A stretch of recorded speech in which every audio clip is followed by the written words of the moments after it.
réunion ministérielle de la Ligue arabe sur le conflit entre forces rivales en Libye se tiendra dans les tout prochains jours. Il s'agit d'une rencontre convoquée à la demande de l'Égypte. On en parle dans cette édition. En Algérie, le régime a multiplié ces derniers jours les interpellations et condamnations de militants du Irak et de blogueurs. Objectif enrayer la reprise de la contestation dans un contexte de déconfinement.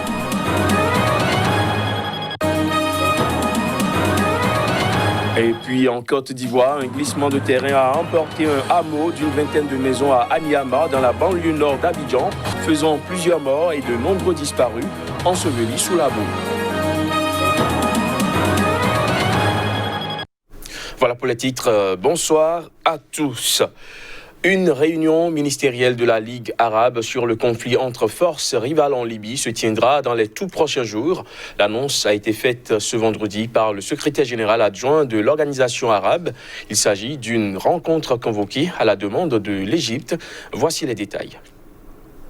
La Ligue arabe a annoncé ce vendredi la prochaine tenue d'une réunion ministérielle sur le conflit entre forces rivales en Libye. Selon le secrétaire général adjoint de l'organisation panarabe, cette réunion des ministres des Affaires étrangères devrait avoir lieu la semaine prochaine, mais la date exacte est encore en discussion. Cette rencontre virtuelle a été convoquée à la demande de l'Égypte, soutien du maréchal Khalifa Haftar, l'homme fort de l'Est libyen dont les forces ont subi plusieurs revers dans le conflit contre le gouvernement d'union nationale, basé à Tripoli et soutenu militairement par la Turquie. L'Égypte a plaidé en faveur d'un cessez-le-feu après que les forces du maréchal Haftar ont été chassées du nord-ouest de la Libye, sigant l'échec de leur offensive sur Tripoli lancée en avril 2019. Les autorités égyptiennes ont proposé une trêve prévoyant le départ des mercenaires étrangers et le démantèlement et désarmement des milices. Le gouvernement d'union nationale et la Turquie ont fait part de leur scepticisme au sujet de l'initiative égyptienne, considérée comme une manière de faire gagner du temps au maréchal Haftar. En Algérie, le régime a multiplié ces derniers jours les interpellations et condamnations de militants du Irak, ciblant aussi des blogueurs sur Facebook. Objectif enrayer la reprise de la contestation à un moment où s'amorce un processus de déconfinement dans le pays. La vague de répression s'est accélérée en l'espace de quelques jours en Algérie. Selon la Ligue algérienne de défense des droits de l'homme, l'ADH, environ 200 arrestations ont été enregistrées depuis le début du confinement décrété mi-mars pour lutter contre le nouveau coronavirus. Ils sont poursuivis pour des délits d'opinion et d'expression en lien avec des populations sur les réseaux sociaux, notamment Facebook. Leurs domiciles sont perquisitionnés, leurs téléphones portables confisqués. La plupart des poursuites s'appuient sur le nouveau code pénal adopté début mai en pleine crise sanitaire et dénoncé par les militants des droits humains.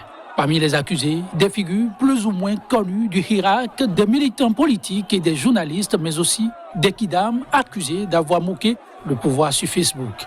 Mais loin de briser ce mouvement de protestation inédit, la traque aux irakistes pourrait avoir l'effet contraire. En réaction, certains prévoient déjà de ressortir dans la rue malgré les risques de propagation de la maladie Covid-19.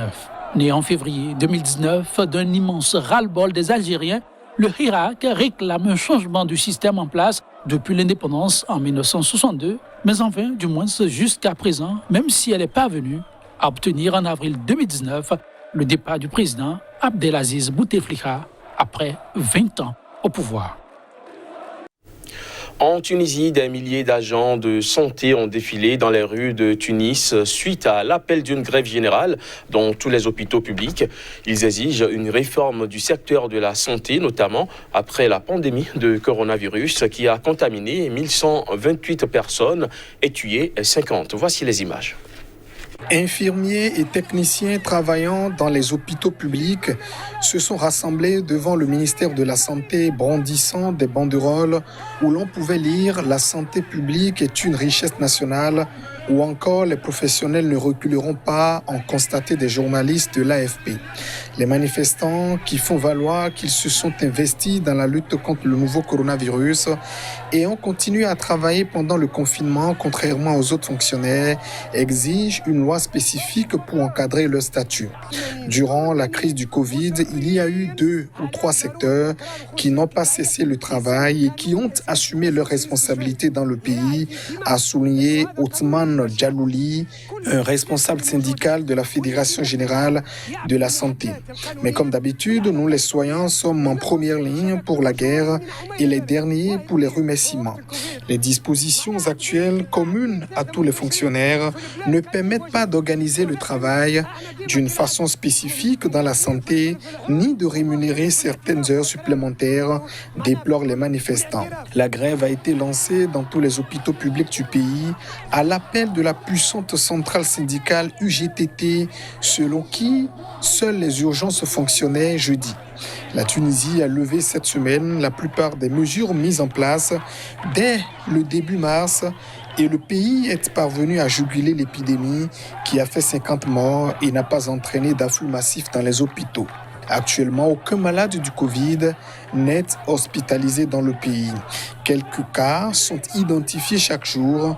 Pour la plupart des personnes rapatriées via des centres de quarantaine, les soignants en contact avec des malades Covid ont vécu hors de leur domicile, effectuant des quarantaines de 7 à 14 jours avant de pouvoir retrouver leurs proches.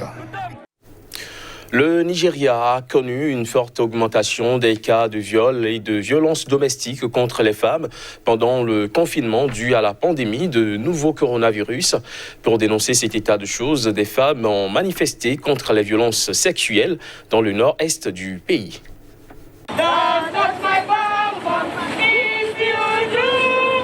Des femmes et des groupes de défense des droits à Maiduguri, dans le nord-est du Nigeria, ont organisé une marche pour protester contre les violences sexuelles.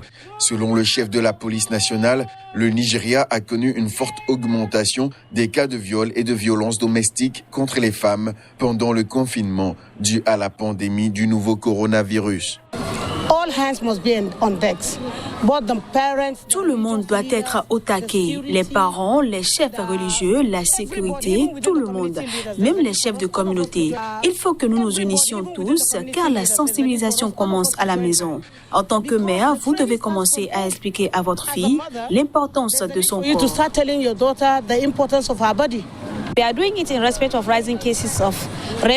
Nous manifestons à cause de l'augmentation des cas de viol ainsi que des violences sexuelles et sexistes.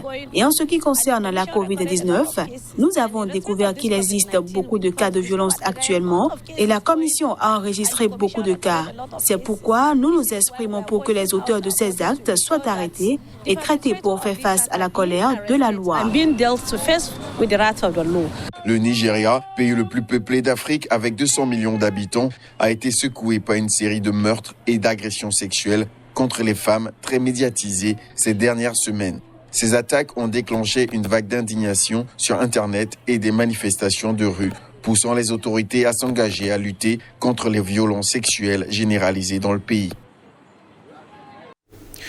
Au Burkina Faso, le président Roch-Marc Christian Kaboré a effectué jeudi une visite surprise à Djibo, dans le nord du pays. À cette occasion, il a promis le retour des forces de sécurité dans cette ville en proie à des attaques djihadistes. Voici les détails. La télévision publique a diffusé des images de la visite du chef de l'État, Roch-Marc Christian Kaboré, qui a rencontré les forces de défense et de sécurité et les forces vives de Djibo. Je me suis rendu à Djibo, le chef-lieu de la province de Soum, ce jeudi. J'ai pris l'engagement que Djibo, situé à 200 km au nord de Ouagadougou, est et restera à jamais un territoire burkinabé. Je veillerai à ce que les forces de sécurité intérieure, que sont la police et la gendarmerie, reprennent du service dans la ville, a écrit le président Kaboré sur son compte Twitter. Je m'emploierai à ce que l'État retrouve toute la plénitude de son autorité et que les populations déplacées retrouvent leur terre à Djibo, a-t-il encore assuré. Élu en 2015, Roch-Marc Christian Kaboré devrait être candidat à sa succession pour un second mandat à l'élection présidentielle de novembre. Le Burkina Faso est le théâtre d'attaques djihadistes depuis 5 ans. Le nord et l'est sont les régions les plus touchées dans ce pays par les exactions djihadistes qui ont fait près de 1000 morts et environ 1 million de déplacés depuis 2015. 7 des 9 communes de la province de Soum se sont vidées de leur population. La ville de Djibo enregistrant environ 150 000 personnes déplacées, selon des chiffres officiels. L'administration, notamment la police et la gendarmerie, sont absentes dans ces communes. Et la population est prise en tenaille entre les forces de défense et de sécurité, accusées d'exactions extrajudiciaires par des ONG et les mouvements terroristes. En Côte d'Ivoire, un glissement de terrain a emporté un hameau d'une vingtaine de maisons à Anyama, dans la banlieue nord d'Abidjan, faisant plusieurs morts et de nombreux disparus ensevelis sous des tonnes de boue. L'incident est survenu après des pluies diluviennes de ces derniers jours. Reportage. Des habitants fouillent les décombres après qu'un glissement de terrain à Anyama, dans la banlieue nord d'Abidjan, ait fait plusieurs morts ce jeudi. Lors de ce glissement de terrain survenu dans une zone inondable et inconstructible, à la suite de plusieurs jours de pluies diluviennes sur Abidjan, une vingtaine de maisons ont été emportées. 13 morts, c'est le bilan provisoire. Parce que les recherches continuent. Une vingtaine de maisons emportées sur 70 mètres. C'est une zone non constructible.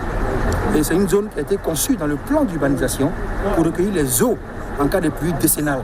Une dizaine de personnes ont été hospitalisées selon des habitants qui précisent que de nombreuses autres personnes sont portées disparues. Il y a des parents qui criaient que non, le pont est tombé sur les gens. Ils disent, c'est quel pont? Bon, allons-y voir ce qui se passe. On vient voir, c'est tombé sur une grande partie des personnes. On est parti taper porte de mon grand frère et puis sauver mon grand frère. Mon oncle, avec sa femme, avait un petit fille, avait une garçon encore, et tout ça resté dedans. La saison des pluies a commencé en mai à Abidjan et dure habituellement jusqu'à fin juillet. Le scénario des pluies torrentielles suivi d'inondations dévastatrices est récurrent à Abidjan. Les constructions dans des zones inondables, souvent habitées par des pauvres, sont légion dans cette métropole d'Afrique de l'Ouest, forte de 5 millions d'habitants et en croissance continue.